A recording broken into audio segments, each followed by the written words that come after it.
اللہ کے رسول صلی اللہ علیہ وسلم تشریف فرما تھے۔ فقام سعد بن ابی وقاص، حضرت سعد رضی اللہ تعالیٰ عنہ کھڑے ہوئے اور درخواست کی، یا رسول اللہ ادعو اللہ لی ان یجعلنی مستجاب الدعوت، اے اللہ کا رسول میرے لیے دعا کریں میں مستجاب الدعوات بن جاؤں، یعنی میری دعائیں قبول ہونا شروع ہو جائیں۔ آقا صلی اللہ علیہ وسلم نے فرمایا، یا سعد اطب مطعمک، اپنا کھانا حلال کر لو، حلال کا لقمہ اپنے اندر داخل کرو، تکن مستجاب الدعوت، تیری دعائیں قبول ہونا شروع ہو جائیں گی، تو مستجاب الدعوات بن جائے گا۔ پھر آگے آقا صلی اللہ علیہ وسلم نے فرمایا، والذی نفس محمد بیدہ، قسم ہے اس ذات پاک کی جس کے قبضہ میں محمد کی جان ہے، ان العبد لیقذف اللقمۃ الحرام فی جوفہ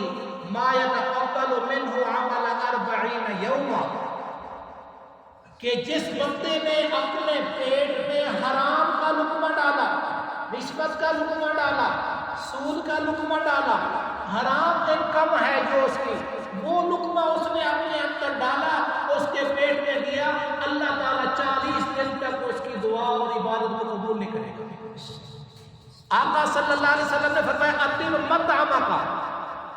اپنا کھانا حلال کر لو، یعنی جو کچھ پیٹ میں جا رہا ہے وہ حلال ہو، ولا علیک، تم پر یہ لازم نہیں ہے کہ تم راتوں کو جاگو اور دن کے روزے رکھو، یہ نفلی عبادت تم پر لازم نہیں ہے۔ لازم کیا ہے؟ اللہ کا قرآن کہتا ہے، یا ایھا الذین آمنوا کلوا من طیبات ما رزقناکم، یہ ایمان والے کے لازم ہے، اے ایمان والو حلال چیز کھاؤ، حلال چیز کھاؤ جو ہم نے تمہیں روزی عطا کی ہے، واشکروا للہ، اللہ کا شکر ادا کرو، ان کنتم ایاہ تعبدون، اگر اس اللہ کی خالص عبادت کرنے والے ہو، یعنی مشرک نہیں اور شرک نہیں کرنے والے، اللہ کے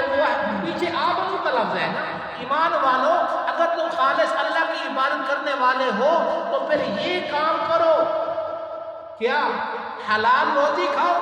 اللہ کا شکر ادا کرو۔ تو پھر ایک موقع پر آقا صلی اللہ علیہ وسلم نے فرمایا، ایک آدمی لمبا سفر کرے گا، اس کے بال بکھر جائیں گے، کپڑے گرد آلود ہو جائیں گے۔ اس حدیث کے سننے سے پہلے ایک اور حدیث بھی ذہن میں رکھ لیں، مسافر کی دعا قبول ہوتی ہے، جب سفر پہ جایا کرو تو دعائیں کیا، مسافر سفر میں ہے اس کی دعا، فرمایا لمبا سفر کرے گا، بال بکھرے ہوئے ہوں گے، کپڑے گرد آلود ہو جائیں گے، یمد یدیہ الی السماء، آسمان کی طرف ہاتھ بلند کرے گا، یعنی دعا کے لیے ہاتھ اٹھائے گا اور کہے گا یا ربی یا ربی یا ربی، اللہ کو پکارے گا۔ ہوگا کون؟ مطعمہ حرام، مشربہ حرام، وملبسہ حرام، ومسکنہ حرام، فانا یستجاب لہ، اس کا کھانا حرام کا، اس کا پینا حرام کا، اس کا لباس حرام کا، اور اس کے رہنا حرام کا، غذی بالحرام کا بھی لفظ آتا ہے حدیث میں، اس کے اندر جو غذا بن رہی ہے وہ حرام کی، تو اس کی دعائیں کہاں قبول ہوں؟ تو ایک کام کرنے کا ہے، کیا؟ اپنا لقمہ، اپنی خوراک حلال کر لیں، اور پھر انشاءاللہ دعائیں قبول ہونا شروع ہو جائیں گے۔